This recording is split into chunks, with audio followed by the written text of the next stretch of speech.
Chers téléspectateurs, bonjour ou bonsoir. Nous sommes aujourd'hui dans une rencontre très particulière et nous avons donc le grand honneur de vous présenter deux personnalités que vous ne connaissez pas encore peut-être, pour certains d'entre vous, mais pour ceux qui s'interrogent ou qui s'intéressent aux problématiques de l'afrocentricité, eh bien, peut-être que vous êtes au courant. En tout cas, nous allons vous parler avec eux, en leur présence, de cette théorie et surtout de celle du Kwanzaa, qui est justement, qu'ils vont nous présenter demain, vendredi 28 décembre, au COPES. Donc, ils viennent d'arriver, ils ont accepté, ils nous font le grand honneur d'être parmi nous et nous les recevons donc tout de suite. Maintenant, avant d'aller plus loin, si vous voulez rentrer en relation avec nous, communiquer, vous pouvez téléphoner au 06 96 11 55 50 et puis envoyer des messages à raisonpratique-collée@orange.fr. Voilà. Alors, nous commençons donc à recevoir nos invités et leur demandons donc de se présenter directement. Ama, je demande au professeur d'abord, professeur Molefi Asante. Molefi Kete Asante. Excellent. Merci d'avoir accepté notre invitation. Nous sommes très honorés de vous recevoir. Est-ce que vous voulez dire deux mots à nos téléspectateurs? Do you want to say a few words? Yes, thank you. Yes, thank you very much. I am here in Martinique. I'm really delighted to be on your program, and I am delighted to have the opportunity to say a few words about Afrocentricity and Kwanzaa. Je suis très heureux d'être ici en Martinique. Je vous remercie de m'avoir reçu et je suis très content de pouvoir parler de l'afrocentricité et de Kwanzaa. Donc vous avez compris, chers téléspectateurs, que le professeur Ama Mazama fera la traduction du professeur Molefi Kete Asante. Donc je vais d'abord vous présenter leur CV. Vous verrez que ce sont des personnes qui ont beaucoup travaillé. Le professeur Ama Mazama, vous voulez bien dire deux petits mots. Merci aussi de nous avoir honorés de votre présence et de nous d'avoir accepté, parce que je sais que le temps est très court, d'avoir accepté de venir donc à cette émission. C'est un plaisir, merci de nous recevoir. Est-ce que vous voulez dire deux petits mots à nos téléspectateurs? Je veux simplement dire bonjour et surtout souhaiter une bonne fête de Kwanzaa à mes frères et sœurs de Martinique. Oui, et le Kwanzaa donc, qui a commencé hier. Qui a commencé hier et qui continue jusqu'au 1er janvier. Voilà. Et vous allez donc nous en parler demain. Donc nous invitons déjà, avant de tout, nous vous invitons déjà à venir demain au COPES à partir de 18h pour savoir de quoi il s'agit. Alors, je vais vous présenter. Professeur, vous vouliez dire, you wanted to say something else? Well, I will say many things, but I would certainly like to say that this is my first time in Martinique, and I am delighted to be here to talk about these important subjects. Voilà. Je vais dire beaucoup de choses, mais je voudrais commencer par dire que c'est la première fois que je suis en Martinique et que je suis content d'être ici pour parler de ce sujet très important que sont l'afrocentricité et Kwanzaa. My work involves African consciousness. Mon travail, vraiment, c'est la conscience africaine. And I have published 75 books on different subjects. J'ai publié 75 livres sur des sujets différents. C'est des sujets différents. Oui. Yeah, and so I am interested always in coming to new countries where there are African people to discover how African people are living in those societies. So I'm delighted to be here to celebrate Kwanzaa with the Nia Kepra group. Okay. Cela m'intéresse toujours de venir dans des pays différents où il y a des Africains qui vivent. Et je suis donc particulièrement content d'être ici pour célébrer Kwanzaa avec Nia Kepra et Afrocentricité Internationale. Est-ce que, professeur, you speak about Africans or Afro descent, African descent? How do you say? Well, it depends on where I am. I normally speak of I normally speak of Africans, but there are some places, like in Brazil, where people normally speak of African descent. Okay. But I like to think that it is rare, for example, to find people who say they are Chinese descent. They just simply say they are Chinese. So I think that in terms of people of what we call African descent, it is always good to remember that we are people whose origins, our deep origins, many of them, are African. And so we say we are Africans in Martinique, we are Africans in the United States. I mean, even the President of the United States of America speaks of himself as African. Ama, vous voulez dire aux téléspectateurs, il a dit beaucoup de choses. Too long. Oui, parce que sinon, Non, mais on ne peut pas l'idée, traduire. en gros, c'est qu'il ne parle pas d'afro-descendants. Voilà, en gros, c'est qu'il ne parle pas d'afro-descendants. Il préfère parler d'Africains en Martinique, d'Africains au Brésil ou autres, parce qu'en fait, il rencontre rarement de Chinois qui vous disent qu'ils sont de descendance chinoise, ou simplement qu'ils sont chinois, point final, où qu'ils se trouvent. Donc pour lui c'est pareil, les Africains sont africains où que nous nous trouvions. D'accord. Donc il faudrait qu'on parle un peu de cette terminologie d'afro-descendant, parce qu'on a déjà eu beaucoup de mal à la Martinique à faire accepter la racine africaine, et on a essayé de faire entrer l'ethnonyme d'afro-descendant.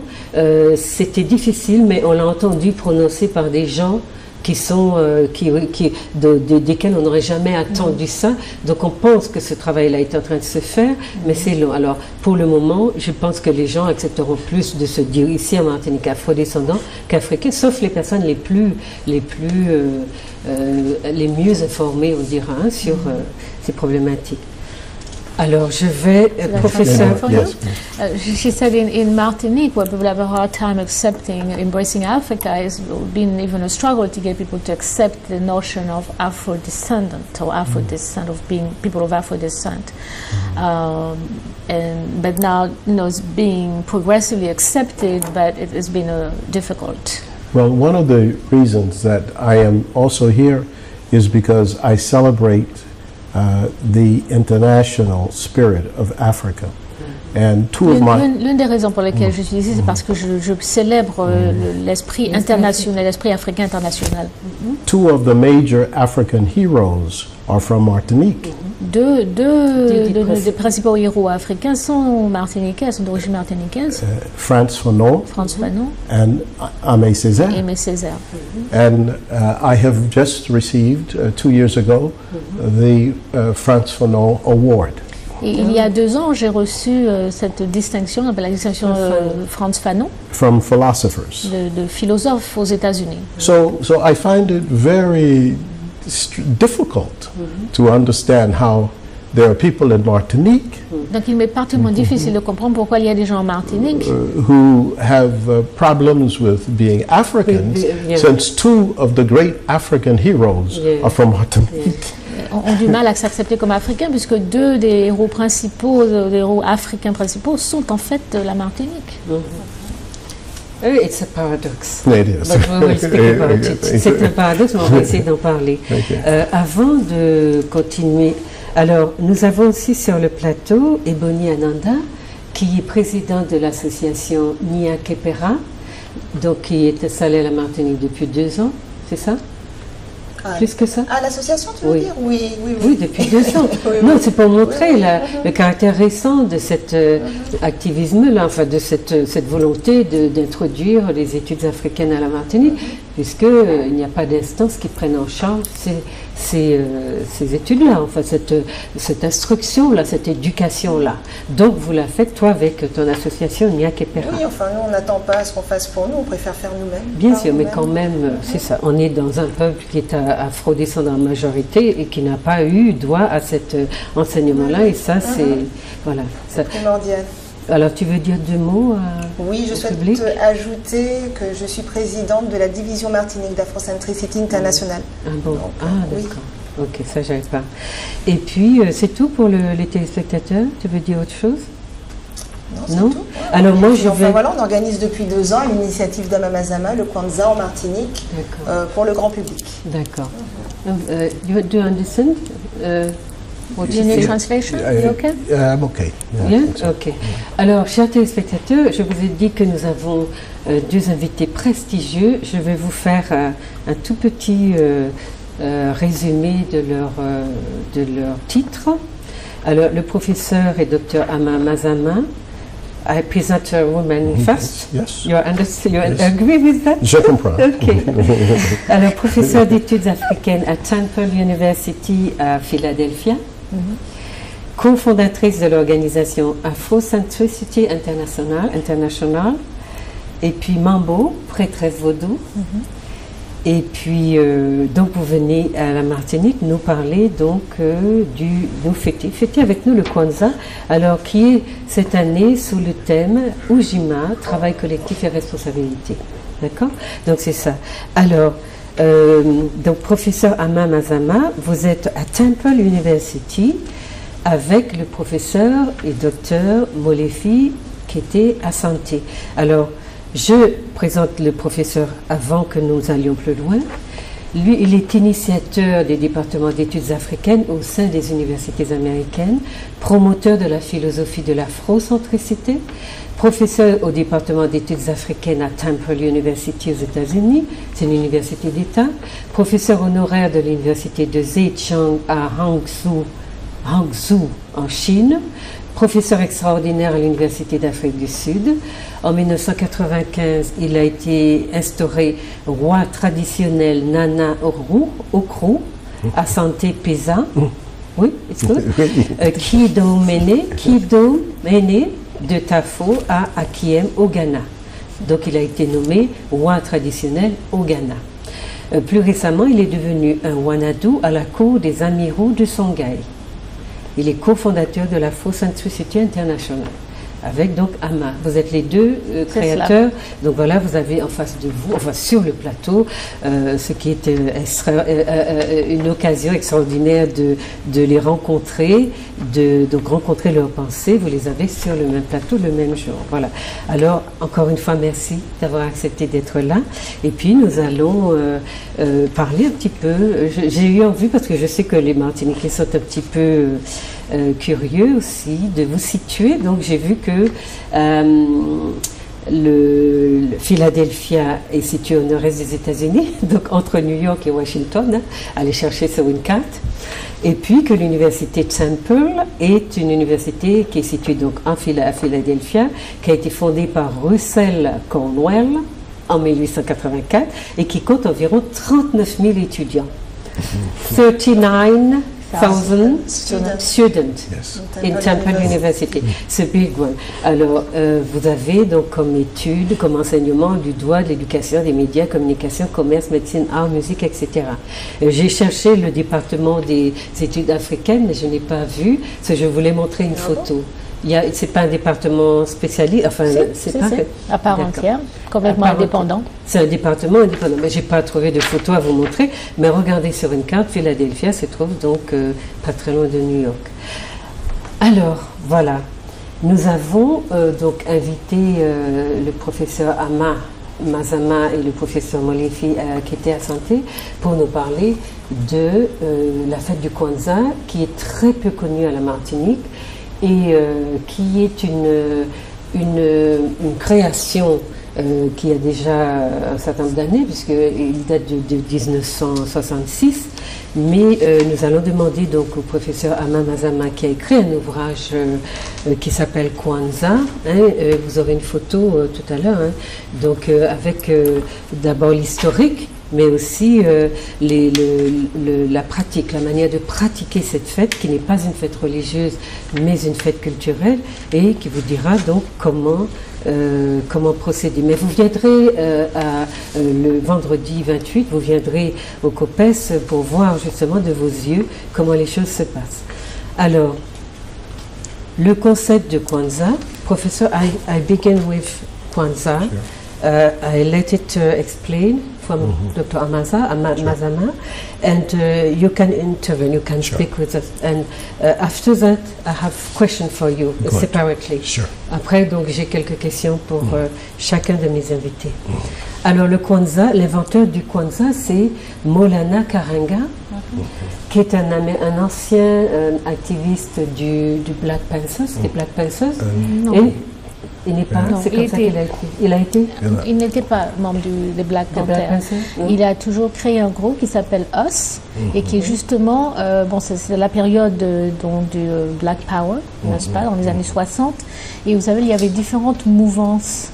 Il y avait la mouvance marxiste, justement avec les Panthères noirs, Black Panthers, et puis il y avait la mouvance culturelle nationaliste noire, qui s'inscrivait dans la droite ligne de Malcolm X. Et Karenga donc, a été et toujours vraiment une figure emblématique de ce mouvement nationaliste culturel noir, où il s'agit donc de mettre l'accent sur la culture. L'identité culturelle, une identité culturelle positive et une identité culturelle qui est positive parce que nous nous définissons nous-mêmes. Nous ne permettons pas à d'autres de nous définir. Donc Kwanzaa, il s'est rendu compte, c'était son analyse et ça l'est toujours, que les Noirs, nous avons une culture populaire qui en général ne nous mène pas très loin. Parce qu'elle ne nous permet pas vraiment de nous élever, elle ne nous permet pas vraiment de nous éduquer sur nous-mêmes. Et il s'est dit que nous avions besoin vraiment d'une culture nationale, puisque dans son esprit, nous formons une nation africaine. Mais ça, c'est dû à la dégradation de l'esclavage qui est intervenue par l'esclavage. Absolument, la rupture de... C'est-à-dire que cette culture n'a pas été instituée, donc forcément, elle a été utilisée. Non seulement cela, mais en plus, même lorsqu'il y a toujours cette culture qui est là, le regard que nous portons sur elle est un regard péjoratif, à cause justement du lavage de cerveau que nous subissons, à cause de la guerre raciale qui est en... Et puis la comparaison systématique entre une culture instituée.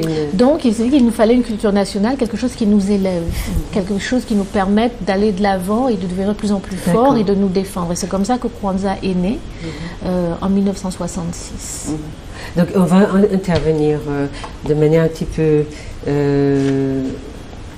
plus systématique pour que les téléspectateurs comprennent. Donc c'est Maulana Karenga qui crée ce concept. Voilà. En 1966. En 1966, à ce moment, il a tout juste 24 ans. Il a 24 ans. C'est à l'époque des droits civiques, des revendications des droits civiques. Ou c'est après non,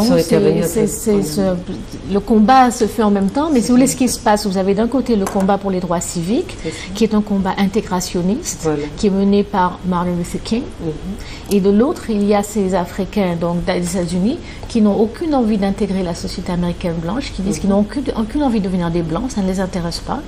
Et là, le leader de ce mouvement, c'est Malcolm X. D'accord. Et donc, Maulana Karenga s'inscrit dans cette logique-là. Pas une logique intégrationniste, mais une logique où on s'affirme en tant qu'Africain, où on ne renonce pas à être qui on est, sous prétexte de devenir américain et d'être traité de façon juste. D'accord, donc c'est une vision plus nationale. You agree with that, Professor? I agree from what I have heard, yes, indeed. Maulana Karenga is a creator. Alors, c'est un mot d'origine kiswahili, qui est une langue panafricaine, qui signifie premier. Donc, Kwanzaa signifie premier fruit. Premier fruit. Il s'agit de célébrer donc à cette occasion-là le génie africain. Alors, quand vous dites le swahili, c'est la langue qu'on veut transversale pour tous les peuples africains, c'est ça? Voilà, mais il y a des gens qui disent que c'est un créole. C'est quand même c'est quoi? Non, le kiswahili est une langue africaine à part entière, qui justement, du fait de sa large diffusion, bien sûr, a subi des influences d'autres langues. Mais c'est une langue, il y a une communauté swahili qui parle le kiswahili comme sa langue première. Donc c'est bien celle-là qui est proposée comme langue internationale, de contact entre toutes les communautés. D'accord, donc c'est celle-là aussi qu'on a commencé à enseigner en Martinique. Et il y a une école... Il y a une école à Redoute. À Redoute, oui. Voilà. Alors, l'objectif du mouvement a d'abord été de lutter contre l'idéologie intégrationniste, assimilationniste, qui fait des afro-descendants de pâles copies d'occidentaux. Alors, professeur, you don't say Afro-descent, you say African. Yes. Donc, ils font des Africains de pâles copies des occidentaux. D'accord? Il s'agit, selon Maulana Karenga, de sortir les Africains, et les afro-descendants, de la crise culturelle profonde dans laquelle ils se trouvent. Ça, je le trouve dans le document que vous avez écrit à main. Les expressions comme régénération spirituelle, nationalisme culturel noir, traduisent la conception supérieure selon laquelle nous formons une nation culturelle à part entière.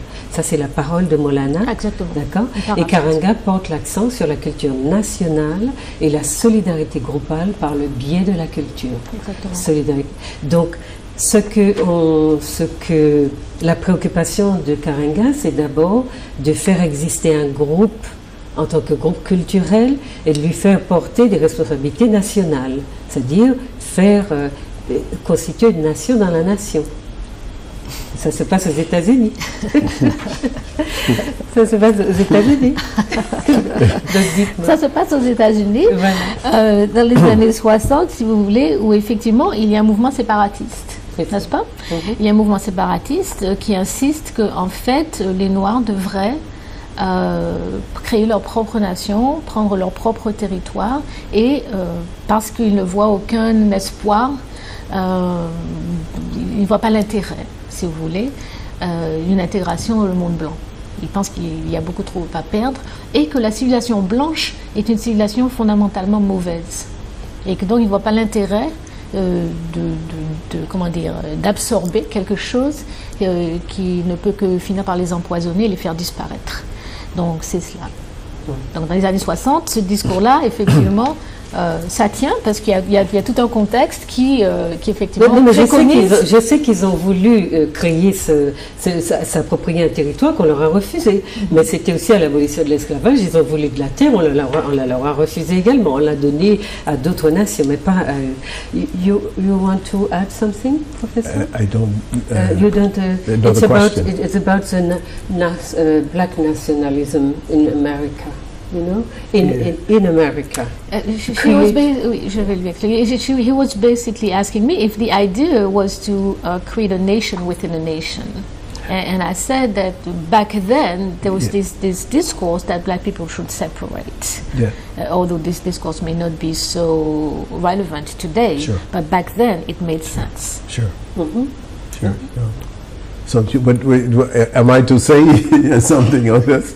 Do you agree with it? I agree with. Yeah, I agree with that position. The notion of black nationalism emerged because of the idea that African people in the United States of America were in effect, by reality, separate. Cette notion, cette idée est venue du fait de l'observation qu'en fait les Noirs étaient séparés. Effectivement, c'est dans les faits. Mais le Jim Crow, l'apartheid, c'était ça. Nous, on est d'accord. Il faut. Moi, je vous dis, je vous demande, je vous pose des questions de manière un peu provocative parce que c'est exactement ces problématiques qui se retrouvent, qui se répercutent à des niveaux différents dans toutes les régions où il y a des Africains qui ont été déportés et qui ont été utilisés comme main-d'œuvre, qui ont voulu créer leur société à eux et qui en ont été empêchés. D'accord?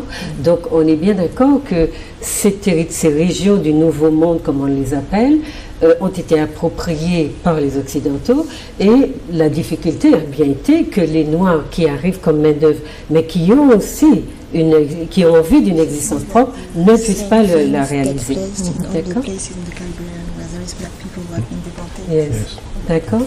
Alors, les références donc, pour se penser en tant qu'Africain des Amériques, donc Africain des Amériques sont Marcus Garvey et puis Malcolm X. Donc, c'est donc Malcolm X qui est inspiré par Garvey, et j'ai vu que tous les deux vous êtes aussi très proches de Marcus Garvey. D'accord. Vous dites que plus de 20 millions de personnes dans le monde pratiquent le Kwanzaa. Donc on est toujours là dans l'explication du Kwanzaa. Donc plus de 20 millions de personnes pratiquent le Kwanzaa dans le monde aujourd'hui. C'est une fête culturelle et pas religieuse. Selon Karenga, c'est une fête qui leur permet de se retrouver en tant qu'Africains pour partager leur culture. Alors, vous dites pour partager leur culture. Vous dites, donc à la page 13 que j'ai notée, vous dites la chose suivante. Le terme Kwanzaa vient donc du swahili, etc. Kwanzaa puise son inspiration directement dans les festivals et autres cérémonies organisées et observées en Afrique depuis l'époque de Kemet et de la Nubie, au moment des récoltes, lorsque les membres d'une communauté donnée se rassemblent pour fêter une bonne récolte et un travail bien fait ensemble. C'est une des définitions. C'est l'origine même. Parce que pour expliquer que, parfois on dit il a inventé Kwanzaa, etc., comme si c'est un argument contre Kwanzaa. Toutes les fêtes sont inventées. Bien sûr. Marcus Garvey le disait, il n'y a rien sur Terre qui n'était inventé par les humains. Donc toutes les fêtes, Noël inventé, toutes les fêtes sont inventées. Donc Kwanzaa était aussi inventé. Mais Karenga n'a pas inventé Kwanzaa comme ça, il a vraiment étudié la tradition africaine classique. Et il s'est dit, voilà, il y a vraiment ce fil majeur ancien et qui est toujours là en Afrique. Donc où on fait le travail de ce travail collectif, de ces efforts collectifs. En tant que communauté, on se réunit et on se célèbre parce qu'on a bien travaillé. Alors vous dites encore, Kwanzaa, c'est un moment au cours duquel les Africains se rassemblent afin d'exprimer ensemble leur déférence pour la vie, revenir sur le passé et renouveler leur engagement vis-à-vis de l'idéal culturel africain. Donc vous avez un peu l'esprit du Kwanzaa. Je continue, puisqu'il s'agit de présenter aux téléspectateurs. Célébrer Kwanzaa n'a pas le sens qu'on y met, n'a de sens. On y met la philosophie de l'afrocentricité. D'accord? La philosophie de l'afrocentricité. Donc, on va, c'est ce que je vais vous demander d'expliquer tout à l'heure, une fois qu'on sera sorti de la définition du Kwanzaa. Donc vous comprenez, chers téléspectateurs, qu'il n'y a pas de Kwanzaa si il n'y a pas de compréhension de ce que c'est que l'afrocentricité. Et c'est une théorie qui est très, très importante que nos deux professeurs ont explicité dans des ouvrages dont je vais vous donner les titres tout à l'heure. Alors, donc, on en revient donc à l'origine du Kwanzaa. C'est le prolongement pratique, l'application de la philosophie du programme d'action de la théorie de Kawaida. Kawaida. Alors, à la page 39, vous dites ceci. Enfin, j'essaye de comprendre parce que j'ai pris les passages qui pourraient éclairer nos téléspectateurs. Vous dites la chose suivante. C'est tous les jours qu'il faut pratiquer l'unité, l'autodétermination, le travail, la responsabilité collective, la coopération économique, la vocation, la créativité et la foi en nous-mêmes, etc. Ça, ce sont tous les principes du Kwanzaa que vous avez avancés. Plusieurs années plus tard, donc je vais un peu plus bas dans la lecture, l'afrocentricité a repris cette exhortation à son compte en nous sommant de nous définir nous-mêmes, de ne plus nous contenter d'exister à la périphérie de la conscience occidentale. Kwanzaa, en fin de compte, symbolise notre pleine conscience de nous-mêmes en tant qu'Africains, une conscience qui s'exprime avec force, détermination et sérénité. Alors, une conscience, Kwanzaa, conscience qu'on est Africain. Donc, il faudra expliquer tout à l'heure à nos téléspectateurs comment, malgré les 300-400 ans de chamboulement de leur vie, vous continuez à leur dire qu'ils sont des Africains et comment ils doivent l'entendre, puisque chaque fois que vous parlez de racines africaines ici, on vous dit aimons sans ceci, aimons sans cela. Donc on est vraiment dans quelque chose du métissage d'ailleurs sur quoi je vais vous faire rebondir tout à l'heure. Alors, voilà. Vous avez donné aussi une définition du Kwanzaa à la page 9 pour les téléspectateurs toujours. Vous avez pris la philosophie du Kawaida. Et vous expliquez que c'est une théorie qui émergeait donc aux États-Unis dans les années 60, etc., au sein du Black Power Movement, et qui a joué un rôle considérable dans la renaissance culturelle de la communauté africaine-américaine à cette époque. Est-ce que, could you tell her, explain us how, comment, this comment on dit, renaissance, renaissance, this renaissance the renaissance of this African culture. How did that occurred Yes. Effectively in America? Yes. Kwanzaa is an expression out of a philosophy that is called Kawaida, which basically traditions. What we discovered. Kwanzaa s'inscrit donc dans ces traditions. What we discovered in the 1960s was that African people in the U.S., in Martinique, in Colombia, in Brazil. Ce que nous avons découvert dans les années 60, c'est que les Africains en Colombie, en Martinique, au Brésil, partout, tout le Nouveau Monde, had been taken off of their own terms. N'existaient plus sur leur propre paradigme. In terms of concepts, En termes de concepts, for example, concepts of religion, concepts of beauty, de beauté, concepts of history, d'histoire. so that most of us African people were participating in European experiences. C'est bien que la plupart d'entre nous participions simplement à l'expérience européenne. So the movement for traditions, Kawaida, Donc ce mouvement pour le renouveau des traditions, Kawaida, was an early expression. What word is that? Kawaida. Kawaida. It's an African word? It's African, meaning traditions from Kiswahili. En Kiswahili, Kawaida signifie tradition. Customs, traditions. Yes, okay. So what this philosophy was an early form of Afrocentricity. Donc cette Kawaida en fait était une expression La culture africaine. première de l'afrocentricité. Because it expressed the notion that black people should create from their own historical experiences. Kawaida insiste que les Noirs doivent créer à partir de leur propre réalité, leur propre expérience historique et culturelle. So Kwanzaa is an expression of that construction. Absolutely. Donc Kwanzaa est vraiment une manifestation de cette construction.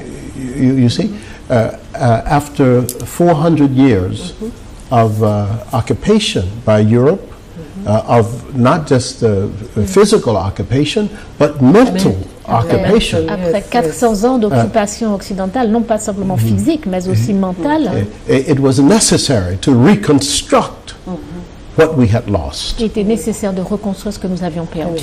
But this was not just true in the diaspora, it was also true on the continent of Africa. Cela n'était pas vrai simplement pour les Africains de la diaspora, mais aussi pour les Africains qui sont sur le continent. Yes, so Kwanzaa is celebrated in Nigeria, Donc Kwanzaa est fêté maintenant au Nigeria, au Ghana, in South Africa, en Afrique du Sud, Senegal, etc. And African people recognize themselves in Africa in Kwanzaa. Yes. Adhèrent, comment on dit, adhèrent, ils adhèrent. Because the central idea is an African idea. That L'idée vraiment centrale, fondamentale, est une idée africaine. The harvest celebrations, the first fruits Les célébrations de récolte, la notion de premier fruit que l'on cueille, the yam festivals, la fête des ignames. all of these festivals were basically taken as examples, and Kwanzaa was created to be transnational and transcontinental. Toutes ces traditions ont été reprises par Kwanzaa pour créer une fête qui transcende des espaces particuliers africains et qui s'applique à toute l'expérience africaine. And this is why, for me, to come to Martinique for the first time and to celebrate Kwanzaa with Nia Kepra is a wonderful idea, because I have done so in South Africa and many other countries. C'est aussi un progrès, mais le résultat de lutte très très longue et désespérante, parce que c'est très récent qu'on entend le mot africain reconnaître ici dans cette société, parce qu'en fait il faut savoir que l'idéologie de la créolité, qui était de la négritude, qui rassemblait ceux qui se pensaient africains ou qui reconnaissaient leurs racines africaines, eh bien a perdu un peu de sa force avec la mort de Césaire. Avec la mort de Césaire. Si je peux me permettre de dire quelque chose, vous savez, en Guadeloupe, on avait le même problème, et on l'a toujours d'une certaine façon. Quand j'ai commencé vraiment à sillonner la Guadeloupe en 1991, et surtout en 1998 avec mon livre « Langue et identité en Guadeloupe, une perspective afrocentrique », je disais à mes compatriotes qu'ils étaient africains et que leur langue le prouvait, que j'avais les preuves, et voilà. Et ils ne voulaient rien entendre. Donc je faisais presque lyncher, bon j'exagère un peu, mais la réaction était souvent vive. Et je peux vous dire que maintenant en 2012, ça passe. On ne se bat plus, on accepte. Bon, je ne vais pas dire tout le monde, mais vous voyez, il y a un cheminement qui s'est fait dans les consciences et qui fait que les Africains de Guadeloupe acceptent qu'on les associe à l'Afrique sans que cela les offense. parce que c'est ça en plus, ça oui, nous offense. C'est le travail qu'on a commencé plus tard. Donc il ne faut pas se laisser décourager en sachant qu'en fait on sème des graines qui finiront par porter des fruits. Et donc c'est le travail que nous allons faire en Guadeloupe, en Martinique et partout, puisque nous souffrons en fait du même problème. Oui, on souffre du même problème. Professeur, we have a similar problem. Yes, oui. It's a similar problem. Alors, on va présenter les 7 principes du Kwanzaa que vous avez appelé Nguzo Saba. Pas moi, Maulana Karenga. C'est ça. Et Nguzo Saba, ça veut dire donc les 7 principes. Saba, c'est 7 et Nguzo, c'est 13. Alors, est-ce qu'on peut voir les principes, voilà. Donc il y en a 7 et vous allez les expliquer, professeur. You can explain them. Premier jour, Umoja, qui signifie l'unité. Le deuxième jour, Kuji Shagulia, l'autodétermination, Kuji Shagulia. Ujima, le 3e jour, le travail et la responsabilité collective. C'est ce qui sera le thème de cette année. Le 4e, c'est Ujama, la coopération économique. Le 5e principe, Nia, qui signifie vocation. Le 6e principe, Kuumba, qui signifie créativité, la créativité. Et le 7e principe, Imani, qui signifie la foi. Donc, vous avez voilà, les 7 principes du Kwanzaa. Est-ce que vous voulez nous expliquer, professeur Amaza, pourquoi vous parlez, il y en a 7. Le chiffre 7 est un chiffre sacré. Le chiffre 7 est de toute évidence un chiffre sacré en Afrique depuis très très longtemps. C'est le chiffre de la perfection parce que c'est un chiffre qui repose sur l'unité et la complémentarité de l'élément masculin et de l'élément féminin. Parce que vous le savez peut-être en Afrique, les chiffres sont soit féminins soit masculins. Donc souvent les chiffres impairs sont féminins, les chiffres pairs sont masculins. Donc 3 plus 4, ça nous donne le mâle et femelle ensemble qui crée cette perfection, qui crée la vie en fait. Donc 7 a une longue histoire dans la culture africaine. On remonte encore à l'Égypte ancienne, on remonte à la Nubie. Et Maulana Karenga donc a décidé que Kwanzaa allait se fêter sur 7 jours. Et chaque jour est consacré à un principe particulier. C'est pour ça qu'on a jour 1, jour 2, jour 3. Vous avez une explication de, si vous voulez, de l'idée qui domine ces manifestations. Je vais la lire rapidement. Kwanzaa est alimenté par un système de valeurs morales et culturelles incarné par les Nguzo Saba, les 7 principes définitoires de Kwanzaa. Ces principes représentent, pour ainsi dire, la conscience de Kwanzaa. Ils n'ont pas été choisis de façon arbitraire, mais bien parce qu'ils s'inscrivent non seulement dans la tradition africaine, mais aussi dans la logique nécessaire à notre résurgence historique et culturelle. Résurgence historique et culturelle. Nous devons nous battre pour renaître pleinement à nous-mêmes et les principes de vie auxquels nous adhérons doivent nous fournir des armes dans ce combat permanent que nous devons de mener et de gagner. Ça signifie que Kwanzaa est destiné aux personnes qui ont compris qu'elles ne sont pas dans un système qui est le leur et qui leur fait une place on va dire, d'être, dont on reconnaît la valeur, les valeurs morales, les valeurs ancestrales, etc.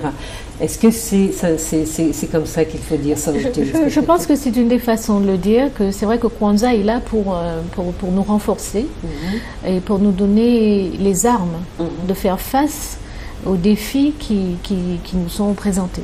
Et des défis qui ne sont pas faciles, ce sont des défis existentiels quotidiens.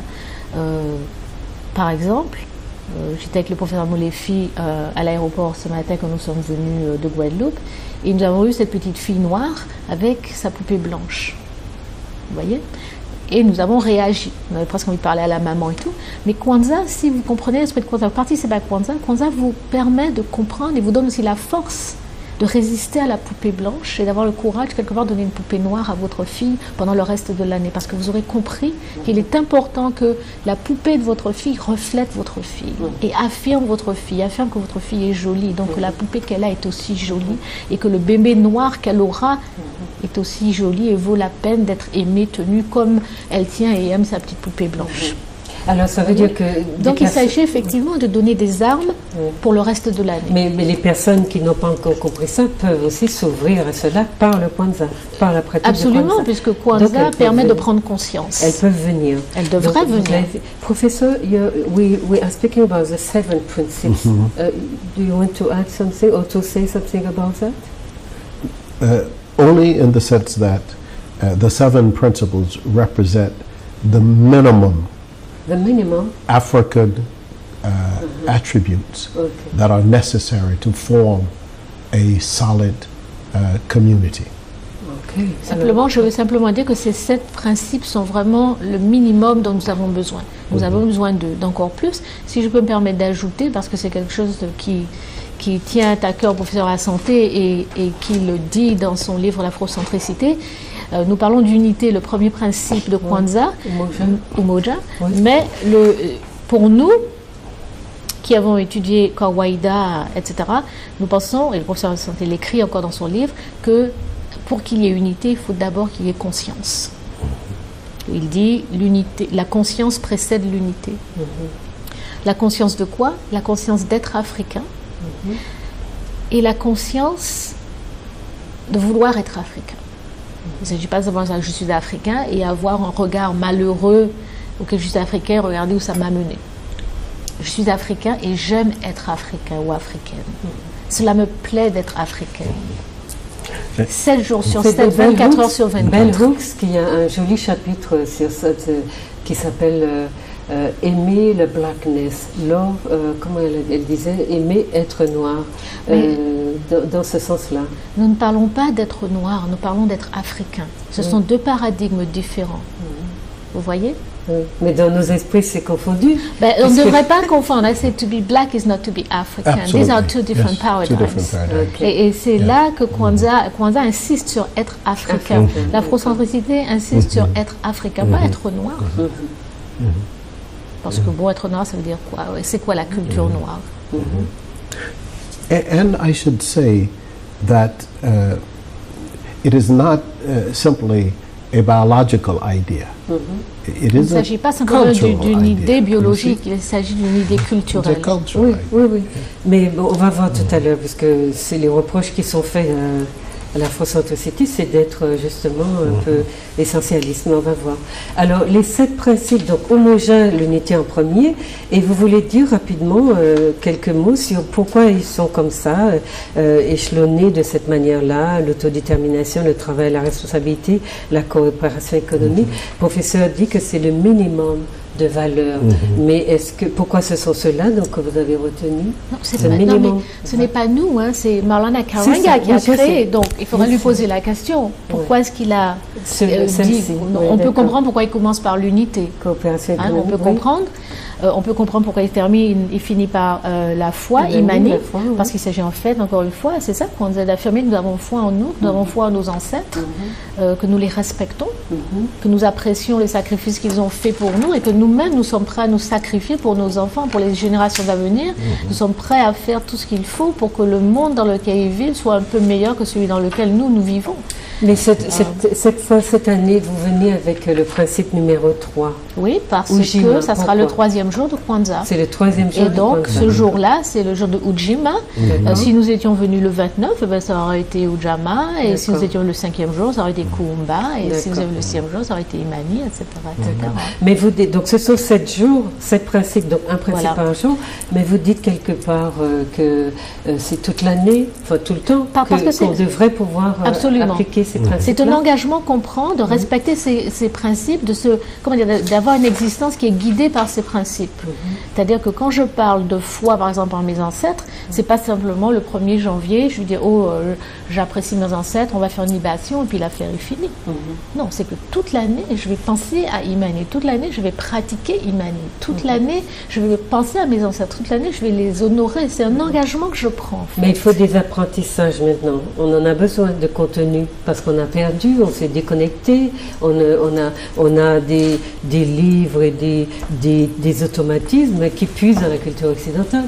Comment on dit aux gens, par exemple, ça, ces principes-là, comment, si on veut, bien sûr les gens pourront venir voir, écouter, mais livrés à eux-mêmes, comment ils vont continuer, s'ils en ont envie, continuer de se reconnecter, parce qu'en fait, il s'agit de se définir par soi-même à partir des valeurs qui sont celles de l'Afrique, mais comment, il y a très longtemps que le déconnectage est fait. Vous savez, par exemple, je parle du principe encore d'Imani, de la foi en nous-mêmes, la foi en nos ancêtres. Nous avons tous des ancêtres, n'est-ce pas?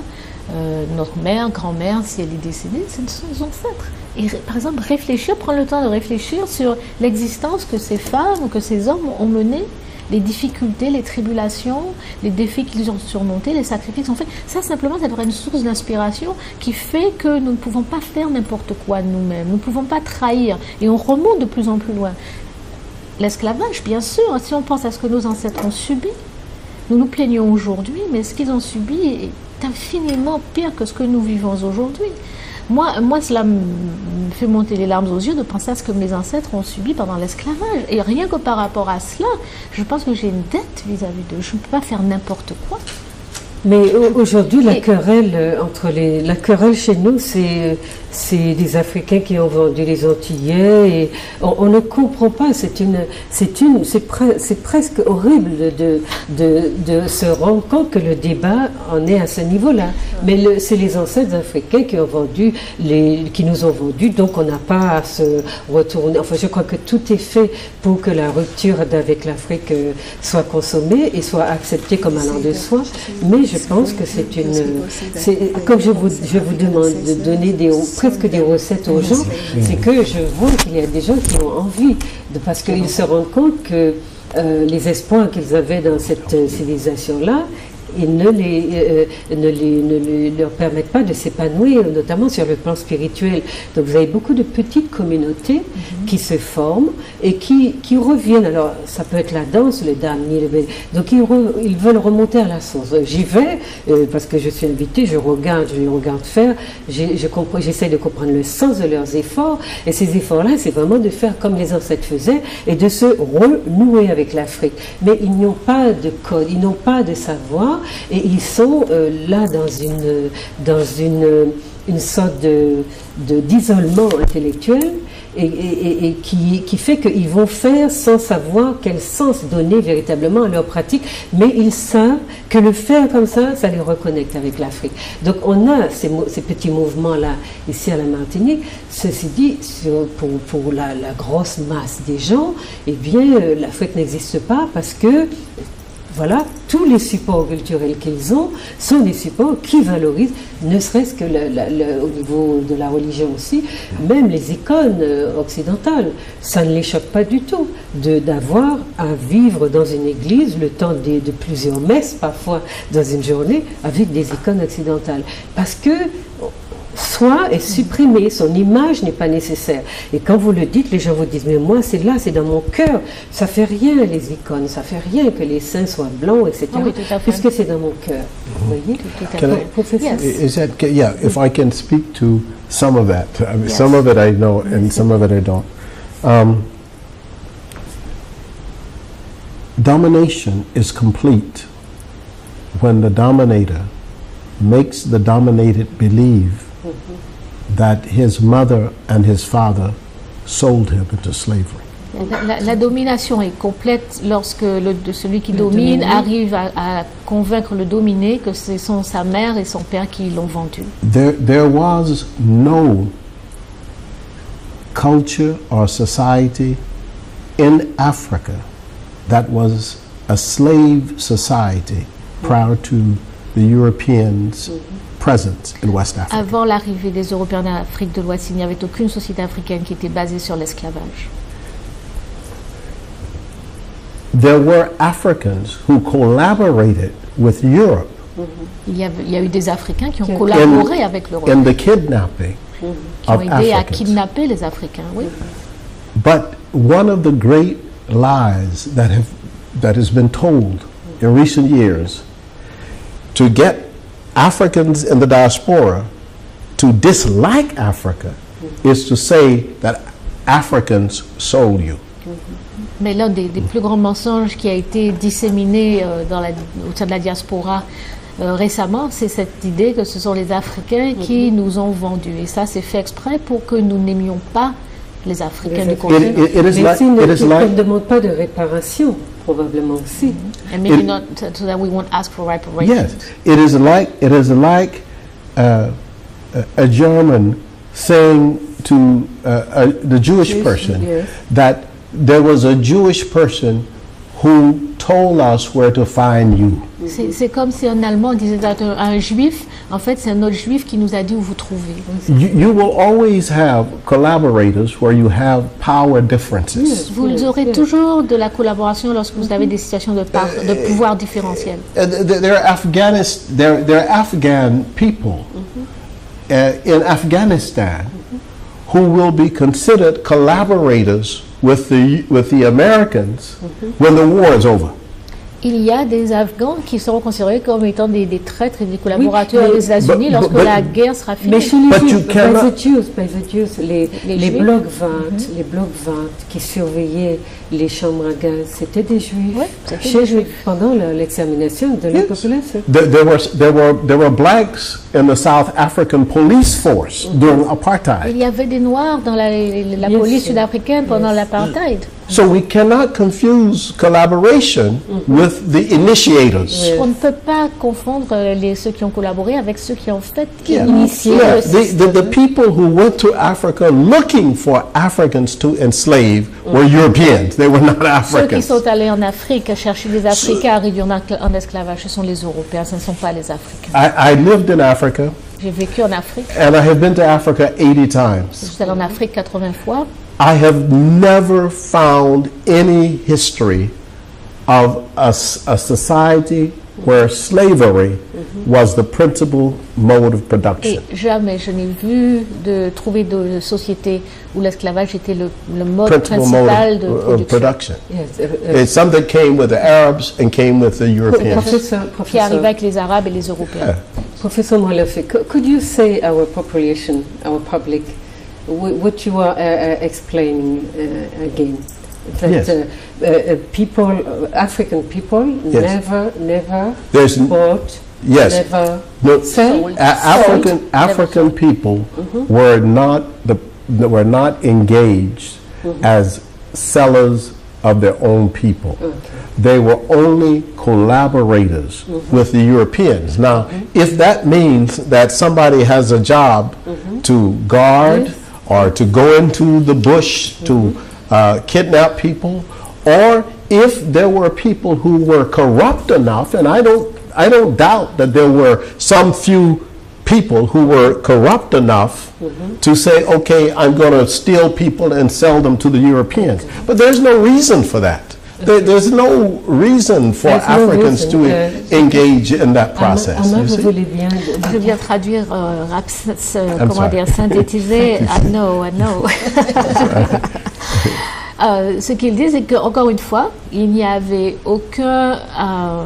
pas d'Africains qui vendaient des Africains, qu'il y avait des Africains qui ont collaboré avec le système mis en place par les Européens, que oui, il y a probablement eu des Africains suffisamment corrompus pour aller peut-être voler des gens et essayer de les vendre aux Européens pour se faire un peu d'argent, mais que ce n'était vraiment pas quelque chose de répandu, ce n'est pas un système. Le système a été institué par les Européens pour bénéficier les Européens eux-mêmes. We did not know, we did not build the ships. Nous n'avons pas, c'est pas nous qui avons fabriqué les bateaux négriers. We did not supply the insurance for the ships and the sailors. Ce n'est pas nous qui vendions les assurances pour ces bateaux négriers. We did not come to the Caribbean and the Americas to look for lands to take from the native peoples. Ce n'est pas nous qui sommes venus dans les Caraïbes, dans les Amériques pour voler la terre des Amérindiens. If anything, the Africans on the continent were guilty of not having enough firepower and weapons to fight against the enslavers. That is our problem. La seule faute des Africains, vraiment, c'est de n'avoir pas eu les moyens militaires de se défendre et de repousser les Européens quand ils sont venus nous voler. We couldn't protect our people. Nous n'avons pas pu nous protéger. On ne peut pas discuter trop longtemps de ça, mais ils se servent aussi d'un système qui est institué en Afrique d'esclavage domestique, pour le dire. Maintenant, chers téléspectateurs, il est important donc que vous fassiez l'effort de connaître votre histoire et que vous sachiez faire front contre ces théories qui vous apprennent, continuent à vous entretenir dans une sorte de haine du continent. Qui est en fait une haine de nous-mêmes. Hein. Une haine de soi, oui, mais on le sent d'ailleurs. Alors, on va continuer à vous présenter le Kwanzaa parce que c'est une porte d'entrée. Vous avez vu que c'est avec les professeurs, nous essayons d'entrer aussi dans les philosophies. Donc c'est une porte d'entrée pour essayer de comprendre, d'avoir accès, si vous n'en êtes pas convaincu tout à fait, d'avoir accès justement à des éléments ou à un héritage culturel que vous ne maîtrisez pas parce que vous le pratiquez dans beaucoup de vos domaines, hein, comme je vous l'ai dit, dans la cuisine, dans la manière de faire, dans la musique, dans la manière de penser. Nous avons beaucoup d'héritages africains mais qui n'ont pas été ethnographiés, donc vous ne savez pas, quand on vous parle de votre culture créole, vous ne savez pas qu'il s'agit de votre héritage africain. En réalité, reprendre contact avec, se reconnecter avec cet héritage vous permettra donc de bien mettre, de mieux vous identifier en tout cas, puisque vous saurez mieux définir les valeurs qui vous habitent et les pratiques qui sont les vôtres. Alors, il y a donc les 7 principes du Kwanzaa et puis il y a 7 symboles fondamentaux du Kwanzaa. Hein. Donc vous les définissez entre pages 19 et 22. Donc vous parlez de Mazao, enfin c'est Maulana Karuanga. Mazao, les récoltes, qui signifie récolte, Keka, qui signifie la natte de table, Kinara, le porte-bougie, Muhundi, l'épi de maïs, Mishuma, Saba, les 7 bougies, Kikombo, Tia, Umoja, la coupe de l'unité, Zawadi, les cadeaux. Zawadi, les cadeaux. Alors là, vous mettez l'accent sur l'importance des symboles, parce que c'est la première chose que les Africains ont perdu s'ils sont venus les mains liées derrière le dos dans la cale de bateau sans aucun des supports culturels africains qui représentaient pour eux, qui avaient des symboliques qui les rattachaient à des croyances. Donc ils sont venus, alors je suppose que c'est très important qu'il y ait des symboles, que chaque jour soit accompagné d'un symbole. Absolument. Vous voulez expliquer je peux par exemple parler de l'allumage des bougies, n'est-ce pas? Donc chaque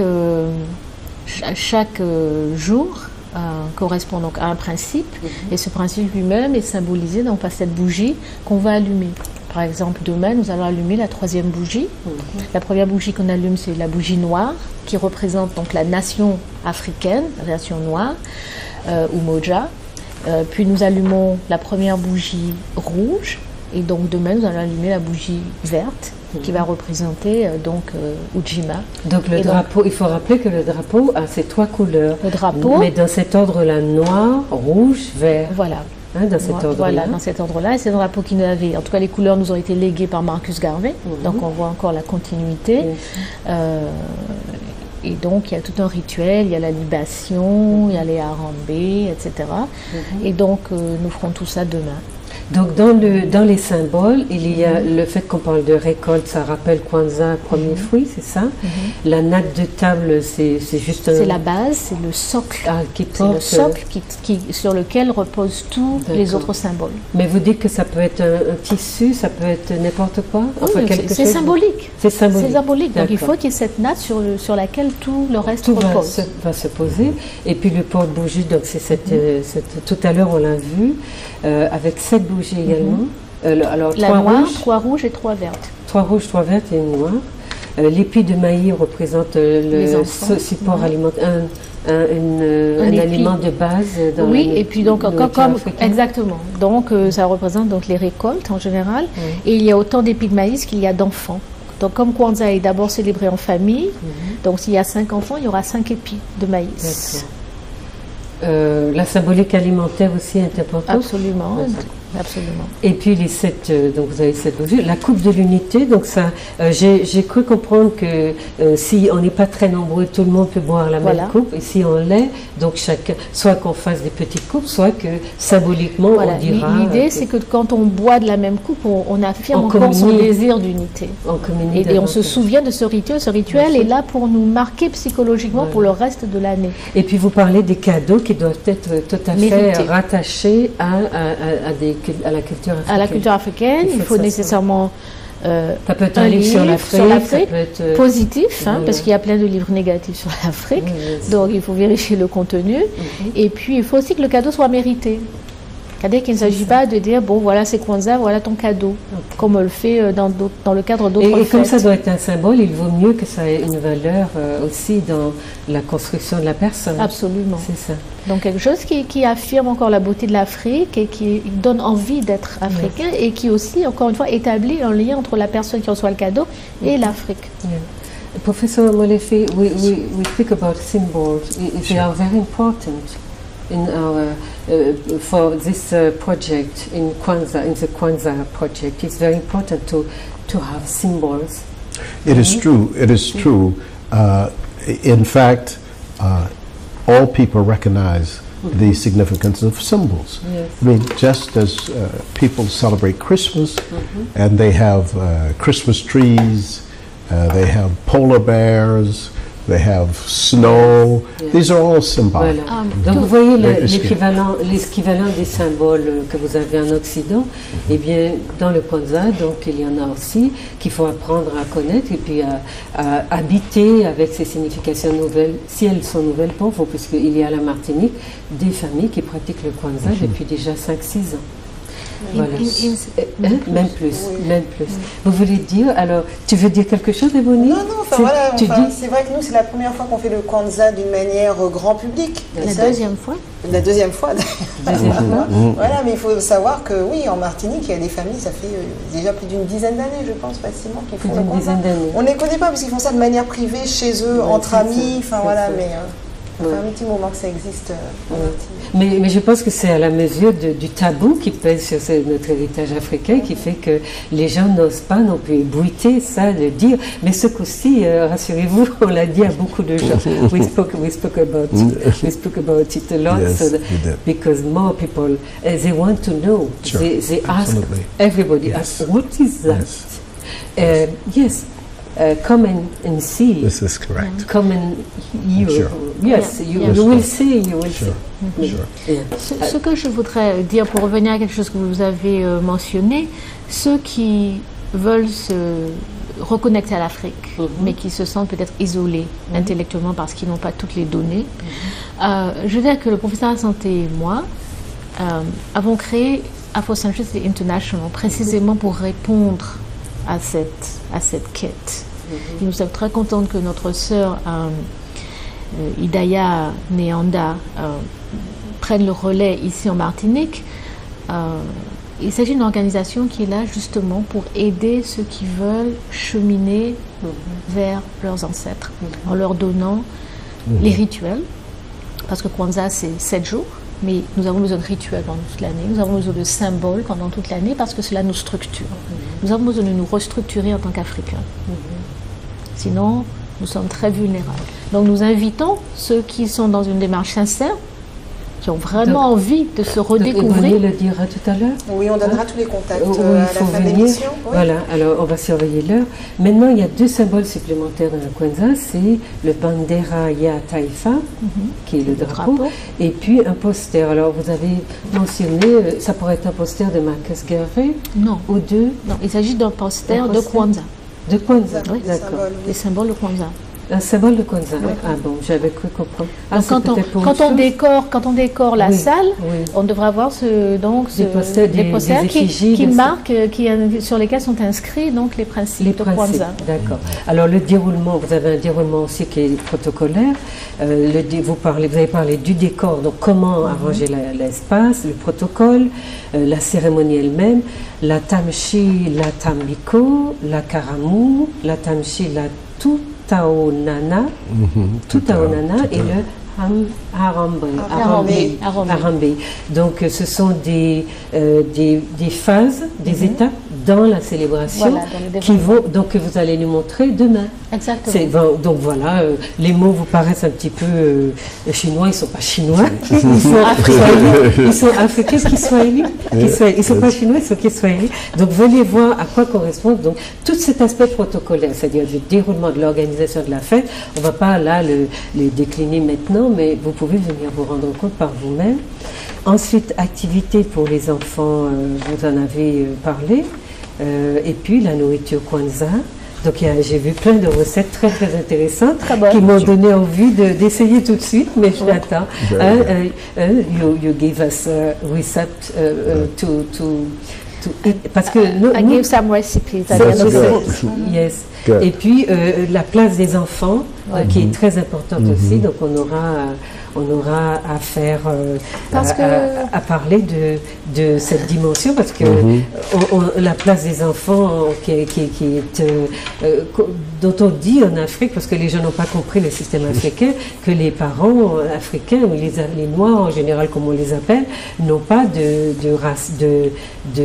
d'amour pour les enfants, ne les mettent pas au centre de leurs intérêts. Et donc ça c'est très intéressant de voir qu'au milieu de cette renaissance-là, il y a une place si grande pour les enfants. Non, mais vous savez, il y a tellement d'ignorance, c'est vraiment tragique. Oui. Alors, il y a un proverbe africain qui vous dit que les enfants sont la récompense de la vie. Oui. Et en Afrique, peu importe le nombre de diplômes que vous ayez, peu importe la richesse matérielle, le nombre de maisons, etc., si vous n'avez pas d'enfants, vous êtes considéré quelque part en situation d'échec. Oui. Mais c'était vrai encore sur la Martinique, il n'y a pas très longtemps. Donc vous allez trouver toutes les informations, je ne sais pas, voilà, dans ce livre Kwanzaa que vous verrez tout à l'heure, tout le petit détail sur les protocoles, la signification, etc. Et puis pour creuser, donc, c'est Bonnie qui va donner des indications pour que les gens viennent donc à ton centre se former et que tu proposes. Hein. Il y a des endroits, enfin je ne sais pas, on n'a pas marqué, mais des endroits où ils peuvent te trouver. Hein? D'accord. Donc on a fait un peu le tour du Kwanzaa pour que vous ayez une idée un peu précise. Si vous le ratez cette année, ben vous le ferez l'année prochaine. L'essentiel c'est de l'installer dans vos vies. Et puis si vous ne le faites pas forcément l'année prochaine, mais que vous décidez de commencer en janvier, eh bien vous aurez les principes, vous aurez des personnes sur qui vous appuyez, puisque nos deux professeurs sont d'abord dans une construction justement qui n'est pas seulement idéologique, philosophique, mais également symbolique. Vous avez vu, on a besoin de symboles pour donner du sens aux choses que nous faisons, puisque l'être humain par définition, et nos ancêtres avaient tellement étaient tellement imprégnés de ces symboles que transportés, déportés dans la violence la plus terrible dans laquelle ils l'ont été, comme ils l'ont été, et bien vous avez vu qu'ils ont reconstitué l'Afrique dans tout ce qu'on appelle le Nouveau Monde, et qu'aujourd'hui encore, c'est beaucoup de mauvaise foi qui fait que l'importance des cultures africaines dans ce nouveau monde, entre guillemets, nous est cachée, alors que lorsque nous nous mettons à faire un peu d'anthropologie, nous retrouvons ces traces de manière absolument visible et forte, et elles sont celles qui nous structurent, parce que les colons qui sont venus avec leur force d'accaparement, de prédation et de violence étaient dans la destruction. Ceux qui ont construit, ce sont nos ancêtres africains, nous l'avons dit. Alors, Ama, pourquoi lorsqu'on dit aux gens qu'il y a voilà, je vous prends l'exemple de la semaine dernière. Il y a eu une petite manifestation sur l'héritage africain. Et ce matin, donc quelques jours après, j'entends un animateur radio interroger l'organisateur de cette manifestation. Et il parle donc de l'héritage africain qu'il faut revivifier, etc. Et l'animateur lui dit, oui, mais pourquoi vous parlez de l'héritage africain et pas des autres? Il y a l'héritage européen, l'héritage indien, etc. Alors, bien sûr, l'organisateur de la manifestation, à mon avis, n'a pas donné la bonne réponse, mais j'aurais aimé que vous proposiez peut-être une réponse aux téléspectateurs ou aux Martiniquais de manière plus générale, parce que chaque fois que la question de l'héritage africain est posé, on vous avance celui de l'héritage européen qu'on vous a imposé sans vous demander votre avis, et celui de l'héritage indien qui est arrivé 160 ans après l'abolition de l'esclavage. Non, pas 160 ans, qui est arrivé après l'abolition de l'esclavage. Donc, quand la société était construite, quand elle était dans ses, on va dire, dans ses baskets. Alors, est-ce qu'on peut donner une explication Oui, je pense que la raison pour laquelle on parle toujours, on évoque toujours ces identités multiples, etc., c'est d'abord, déjà pour ne pas avoir parlé de l'Afrique, parce que vous avez parfaitement raison, il y a ce désir de minimiser l'Afrique et d'occulter la place de l'Afrique dans nos vies pour, au nom soi-disant d'un métissage qui n'en est pas vraiment un, puisqu'il s'agit en fait d'une violence physique, une violence symbolique. C'est comme cela que l'Occident est entré dans nos vies, il continue à s'imposer à nous. Donc on ne veut pas parler de cette violence-là, on veut en faire l'économie, comme ça nous permet de ne pas parler du racisme et de la suprématie blanche en Martinique et ailleurs. Donc on ne parle pas de ça, on met tout au même niveau. Vous avez raison, on ne peut pas mettre l'héritage indien au même niveau. Certains d'entre nous d'ailleurs n'ont rien à voir avec l'Inde. Bon, ce n'est pas mon cas forcément, mais en fait, de façon générale, c'est pas tout le monde en Guadeloupe par exemple ou en Martinique qui a même un héritage indien quelconque. L'héritage donc européen, c'est un héritage violent, de destruction. Et l'héritage africain, il est là, il nous structure. Mais nous refusons de l'assumer parce qu'on nous a tellement expliqué que c'était négatif, on nous a tellement mis de choses malsaines dans la tête et dans le cœur pour nous faire nous détester nous-mêmes, nous faire détester l'Afrique et surtout nous faire tourner le dos à nos ancêtres, parce que ce sont nos ancêtres qui nous donnent de la force de continuer à nous battre. Ce sont eux qui nous inspirent. Donc lorsque nous nous détournons d'eux, eh bien nous sommes particulièrement vulnérables. Et c'est cela en fait. Et étant vulnérables, nous ne pouvons pas nous battre, nous ne pouvons pas résister et en fait nous sommes déjà perdus. Nous, notre démarche et autres, c'est nous reconnecter à l'Afrique de façon consciente et systématique pour nous reconnecter avec nos ancêtres, pour que nos ancêtres puissent à nouveau nous inspirer, puissent à nouveau nous guider et nous permettre d'avoir la force et le courage de nous battre pour dire ce que nos ancêtres eux-mêmes ont dit, à savoir que non, cela ne nous fait pas plaisir que nous disent français, cela ne nous fait pas plaisir d'être dominés, cela ne nous fait pas plaisir de voir que les autres se moquent de nous et pensent que nous ne sommes rien. Cela ne nous fait pas plaisir que lorsque nos frères et sœurs entendent qu'ils soient libres parce que c'est du chinois, parce que nous ne connaissons même pas une langue africaine. Rien de tout cela ne nous fait plaisir et que nous avons l'intention de nous battre contre cela parce que nous ne l'acceptons pas. Mais donc la raison la plus importante, c'est qu'on ne peut pas comparer les groupes qui sont arrivés après en plus absolument pas avec le groupe africain qui absolument a structuré la société, les sociétés antillaises au départ. Absolument pas. Il s'agit d'une malhonnêteté intellectuelle. Ou d'une ignorance. Non, d'une malhonnêteté intellectuelle. Parce que, écoutez, il faut aussi se regarder dans le miroir parfois. Bon, les gens qui vous disent qu'ils ne sont pas africains, ce sont des gens, moi j'ai une voisine en Guadeloupe, elle n'est pas africaine. Je vous assure qu'on pourrait prendre la dame aujourd'hui et la mettre en Afrique, n'importe où, on ne saurait même pas qu'elle a quitté l'Afrique. Et pourtant, elle est véhémente qu'elle n'est pas africaine. Vous voyez, donc il y a une malhonnêteté. Je dis, bon, on se regarde dans le miroir, on voit quand même ce qu'on voit. On aimerait peut-être voir autre chose. Le regard déforme, mais peut-être qu'on ne voit pas ce qu'on voit. On aimerait voir autre chose, mais c'est ce qu'on voit. Il ne faut pas exagérer. Alors, you understood? No, not everything.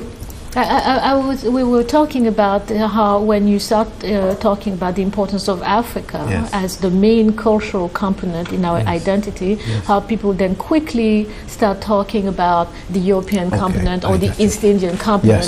And so I was saying we cannot put everything on the same level. Right. First, the European component was really imposed through violence and the desire to destroy us. And then the East Indian one, not everybody can claim it to begin with, and it happened much later at the time where we were already who we are.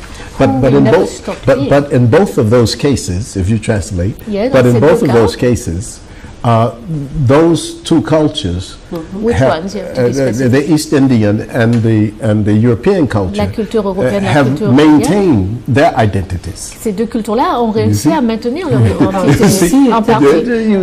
But yes, they came later. They came later. Les Indiens sont venus plus tard. But in many places, they still celebrate their festivals and their traditions.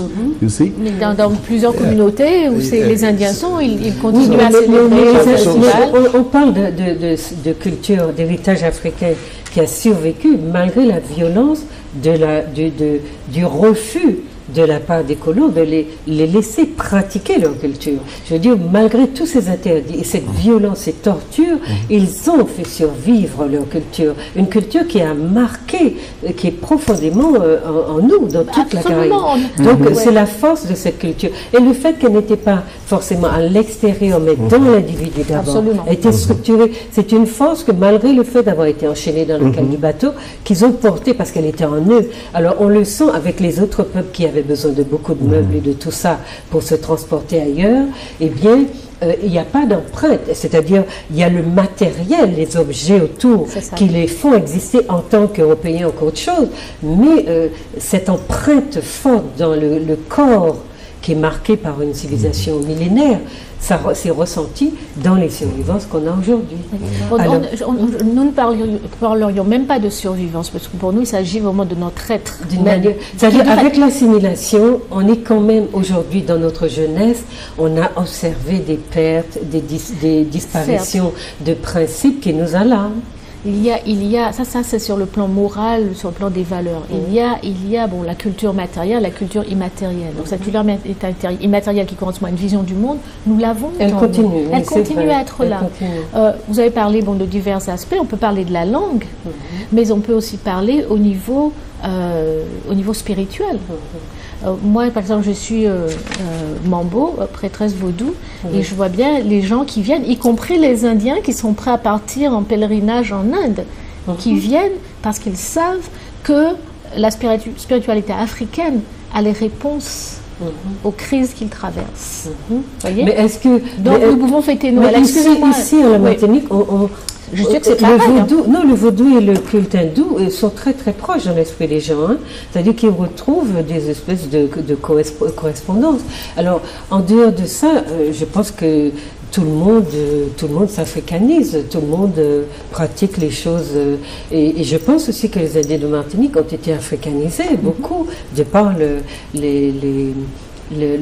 vécu au quotidien de certaines choses. C'est pas une communauté qui vit, un groupe, c'est pas une communauté qui vit à part. Et donc, alors, on va laisser ça un petit peu de côté parce qu'il faut quand même qu'on entende le professeur sur l'afrocentricité. So you wrote a book, Professor Molefi, Afrocentricity, the theory of social change, in 2003. Yes. Yes.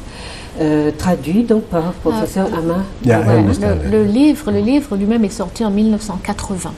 1980, ok, parce que j'ai trouvé là 2003 sur ce livre. Oui, parce que la publication en français est sortie en 2003, mais oui, le livre lui-même. Ils n'ont pas mis le lui-même. titre en français, en anglais, ils n'ont pas mis l'année. Voilà. Donc c'est 1900 quoi 1980. 80, d'accord. Alors, voilà, vous développez l'idée qu'il faut replacer l'intérêt de l'Afrique. Donc, dans ce livre-là, il développe l'idée qu'il faut replacer l'Afrique au centre, au cœur de nos préoccupations, comme il le dit. D'accord? Alors, professeur, you say, you write in your book, Afrocentricity, we have or we must replace Africa in the earth of our preoccupations. At the heart at the center of our preoccupations. Yes. Could you tell us to this? Yeah. Of all the people in the world, de tous les peuples au monde, we are the only people. Nous sommes les seuls. Whose histories and whose cultures dont la culture et l'histoire are more interpreted by other people than by ourselves. Sont toujours interprétés par les autres plutôt que par nous-mêmes. If you go to the library and you see books written about African people, si vous allez à la bibliothèque et cherchez les livres écrits sur les Africains, most of the books are written by people who are not black. La plupart de ces livres sont écrits par des non-africains. That doesn't happen with any other people that I know of. Cela n'arrive avec aucun autre groupe que je connaisse. Which means that if we read many of those books, ce qui signifie que si nous lisons la plupart de ces livres, those books will take us away from Africa. Ces livres vont en fait nous éloigner de l'Afrique.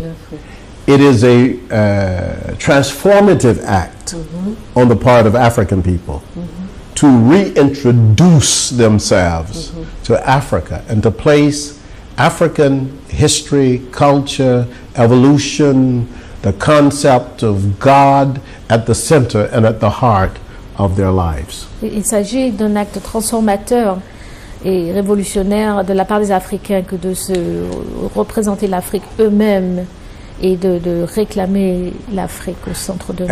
And so when I wake up in the morning, Lorsque je me réveille le matin, my first question is, today can I do something that is in the interest of Africa la première and chose qui me African vient people? à l'esprit, c'est aujourd'hui, qu'est-ce que je peux faire qui soit dans l'intérêt des Africains. Alors, professeur, could you summarize, comment on dit, summarize? Yeah, est-ce que vous pouvez résumer What you mean exactly when you speak about when you mean Afrocentricity for people because of the critique from some European people. Yes. Is that it is a form of essentialism, you know, and that means it's a sort of racism in reverse. Reverse racism, you know. Could you so first tell us in few words what do you mean with Afrocentricity and why it is not essentialist? Well, first of all, Tout d'abord, I don't normally argue European positions. d'habitude, je n'ai pas l'habitude de discuter avec les Européens. The notion of essentialism is a European concept. Le concept d'essentialisme est un concept européen That was basically created by Europeans qui a été créé par les Européens to maintain their own position. pour pouvoir maintenir leur propre position. So let me explain what Afrocentricity is, and then I will talk about essentialism. Donc, je vais d'abord expliquer ce qu'est l'afrocentricité, ensuite je vais parler Afrocentricity, d'essentialisme.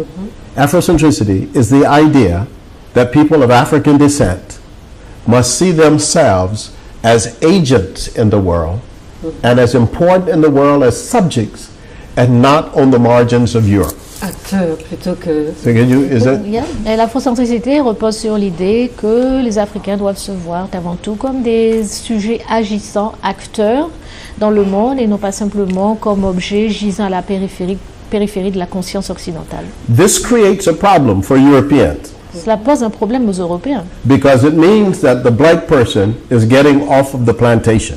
parce que cela signifie que nous sommes simplement en train de quitter la plantation. When you ask me about religion, I don't immediately say Christianity. Lorsque vous me posez la question de la religion, je ne vous parle pas automatiquement du christianisme Because my idea is Africa. So I think of African religion. parce que en fait moi, c'est l'Afrique qui est au centre de moi et donc je pense automatiquement à la religion africaine. When you ask me about beauty, I don't immediately think of white people.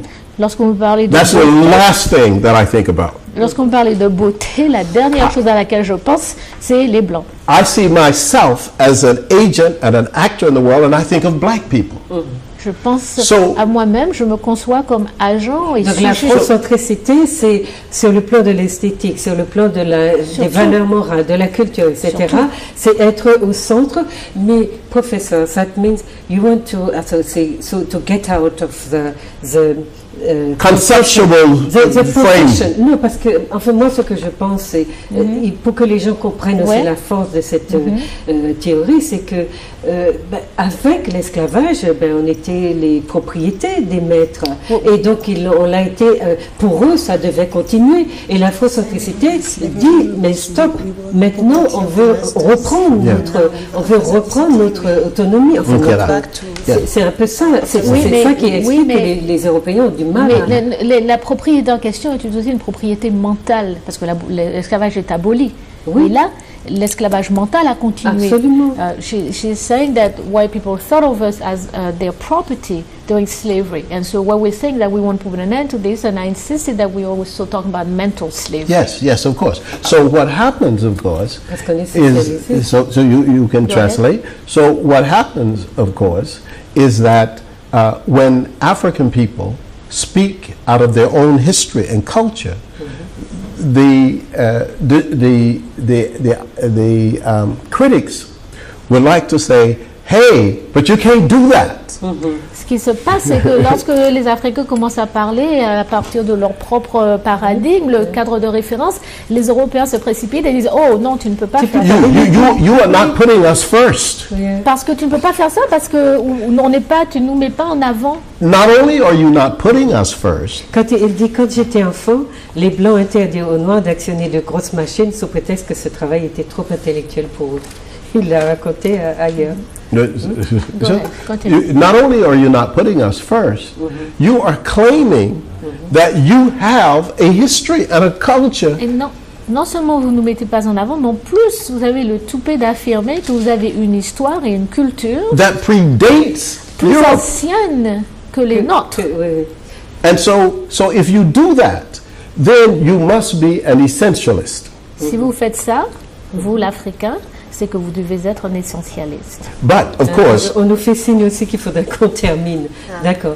Faites une petite résumé, puisqu'il faut qu'on... Can you summarize? We're coming to the end of the program. yes, yeah. For Afrocentricity and for Afrocentricity International as the organization, we claim that it is important for black people and people of Africa to view themselves not as victims or on objects or on the margins of Europe, but to view themselves historically as the mothers and fathers of civilization. Il est important, c'est ce que nous disons à Afrocentricité International et dans la théorie de l'afrocentricité, c'est qu'il est important que les Africains se voient comme les mères et les pères, les géniteurs, en fait progéniteurs de l'humanité et de la civilisation humaine.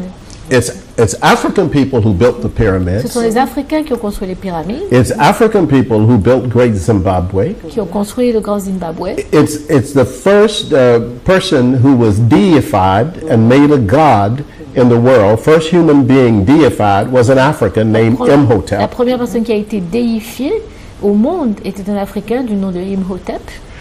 As far as we know, medicine starts in Africa. Okay. The name of the god starts in Africa. La médecine, les noms de la divinité.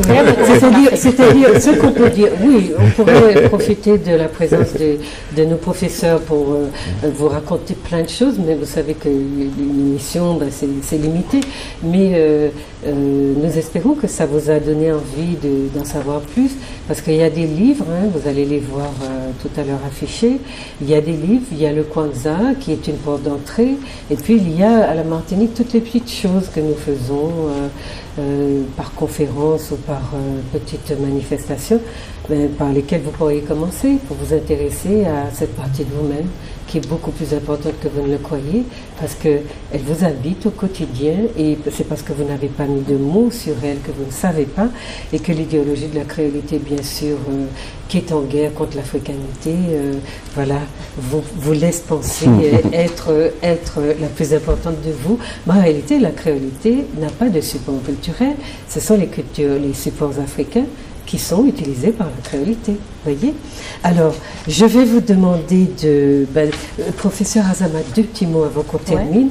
C'était sur la question alors on a parlé de l'essentialisme, et on dit que l'Afrique n'est pas présente dans le discours afrocentrique, c'est ce qui est quand même étonnant. Et puis il y a toute la question du métissage qui empêche qu'on comprenne quelque chose dans ce pays-ci, à l'apport à l'héritage africain. Donc, un petit mot pour dire aux gens que le métissage biologique ne devrait pas interférer dans la construction identitaire, ne serait-ce que parce qu'aux États-Unis, les gens n'avaient pas ce rapport, cette définition de métis et tout ça, ça n'existait pas. Il faut comprendre déjà que le concept de métissage est un concept encore que les Occidentaux nous ont donné pour nous définir. Et c'est un concept qui, justement, encore une fois, nous éloigne de nous-mêmes, nous éloigne de l'Afrique. Parce que le métissage, on est dans le flou. Alors j'ai 1/10 de ça, 3/10 de ça, et c'est toujours très individuel. C'est-à-dire que vous êtes vous, je suis moi, elle est elle, et bon voilà, donc on est tous, donc on n'a pas d'identité collective qu'on peut former, puisqu'on est tous dans le flou. Il faut aussi comprendre que la notion de métissage est donc un concept idéologique, philosophique, occidental, eurocentrique, et qui n'a aucune base biologique, parce qu'en fait il n'y a qu'une race, la race humaine.